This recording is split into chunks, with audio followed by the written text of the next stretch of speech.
গতকালকের ঘটনায় দেখে মনে হলো যে এই সময়ের পুলিশও দলীয় বাহিনীতে পরিণত হয়েছে।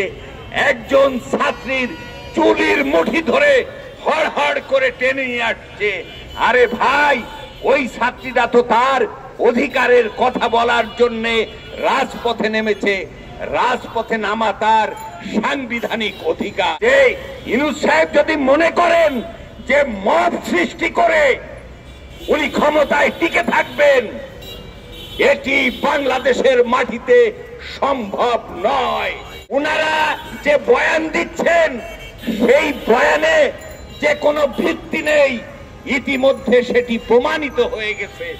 কোন ছোট বাচ্চাও যদি কোনো কথা বলে তার বিরুদ্ধে মব লেলিয়ে দিচ্ছে, অর্থাৎ ওই ছোট বাচ্চাটির কথা অত্যন্ত গুরুত্বপূর্ণ এবং উনারা যারা বলছেন ওটি হচ্ছে ভিত্তিহীন কথা, এই জন্য ওনারা মব লেলিয়ে দিচ্ছে। আমরা বাংলাদেশের নামে শপথ করে ইউনূস সাহেবের কাছে করজোড়ে বলতে চাই, এই মব কালচার আপনি বন্ধ করেন। বন্ধ করে আপনি যদি এই ভোট নিয়ে একটি সুষ্ঠু সুন্দর ভোট দিতে ব্যর্থ হন, তাহলে আপনার পরিণতি কি হবে সেটি বাংলার জনগণ নির্ধারণ করবেন।